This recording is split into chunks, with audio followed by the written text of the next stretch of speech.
why in Islam a woman inherits half of that of the male. If you see history, all these centuries before, women were not allowed to inherit in most of the religions and even in European law. It was only in 1800 and in the 19th century a woman was allowed to inherit or own property. Islam gave this right 1400 years ago. There are various verses in the Quran which talk about inheritance. Surah Baqarah chapter 2, verse number 140. Surah Baqarah chapter number 2, verse number 280. In Surah Nisa chapter 4, verse number 7 to 9. Surah Nisa chapter 4, verse number 19. Surah Nisa chapter 4, verse number 33. Surah Nisa chapter 4, verse number 176.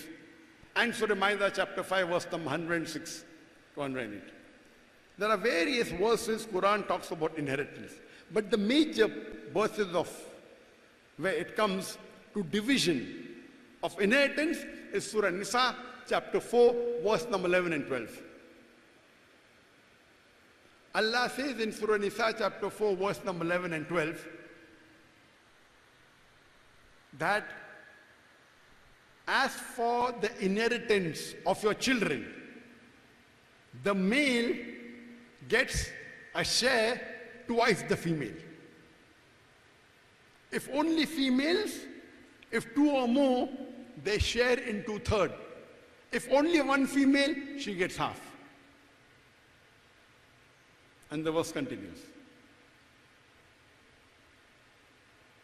As for your parents, they get 1/6 if you have children. If there are no children, the mother gets 1/3. But if there are brothers and sisters, she gets 1/6. All this is after giving of the legacies and debts. That means when you divide the inheritance, first give your debt, give the debt of the person and any due that is there, and then divide the share. Verse number 12 continues, of Surah Nisa chapter 4. As in what your wives leave for you, you get half the share if there are no children, and you get 1/4 the share if there are children. In what you leave for your wives, your wife gets 1/4 if there are no children, she gets 1/8 if there are children. And if more than one wife, they share in that 1/4 and 1/8. And if you have no ascendants and no descendants, your brothers and sister, they share. This is after giving of all the legacies and debts. Difficult to remember? No need of remembering everything. You can go home and check on your app, open the Quran, Surah Nisa chapter 4, verse number 11 and 12. I do agree in most of the cases, the women inherit double than that of the male counterpart. But there are cases in which they inherit equal. For example, the mother and father, if the children have children, the mother and father both inherit 1/6 if the child dies. And if the child had children, means if they have grandchildren alive. So mother and father from the children's inheritance each gets 1/6, that means male and female get equal. There are sometimes female get double. If a woman dies, leaving the husband, no children, and mother and father, husband gets half, father gets 1/3, father gets 1/6, mother gets 2/6, that is 1/3. If a woman who has no children dies, leaving behind the husband and parents, the husband gets half, father gets 1/6, mother gets 2/6 or 1/3, double. But I do agree, in most of the cases, the female gets double the share of the male. For example, the male gets double the share of the female. For example, the son gets double than that of the daughter.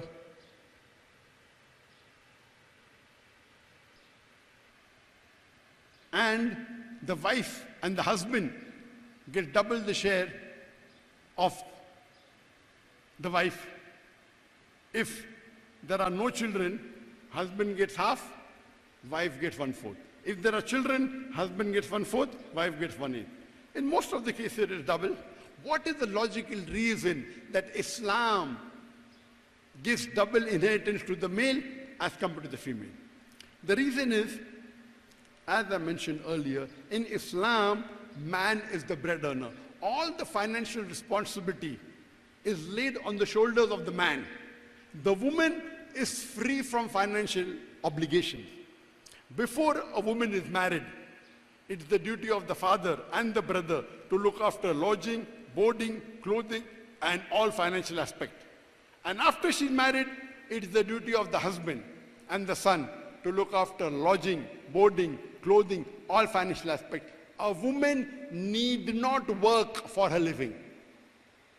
Willingly, if she optionally wants to do, that's a different case. But no one can force her to work. She is financially secured. Now let me give you an example. If suppose a father dies, and after giving the shares of all the other relatives, he has one son, one daughter, and he has $150,000 remaining. So to the son, he will inherit $100,000. And the daughter, she will inherit $50,000. Now, when the son inherits $100,000, he'll have to look after his wife, his children. Maybe he will spend $80,000 looking after the wife and the children and the other relatives who come under his care. But the woman, when she inherits $50,000, she need not spend a single dollar on anyone. If she wants to do voluntary, it's different. She need not. So I'm asking you a question, would you prefer inheriting $100,000 and spending $80,000 on somebody else, or would you prefer inheriting $50,000 and keeping everything for yourself? Which is better? Which is better? First or second? First or second? Second. MashaAllah. So we are disadvantaged. Imagine if Allah said both gets equal, then we would say this is injustice. You lay shoulder on, you lay burden on a shoulder. We have to look after our wives, after children, maybe our parents, and you give same equal share. So Allah subhanahu wa ta'ala is unjust in the least degree. Surah Nisa chapter verse 40.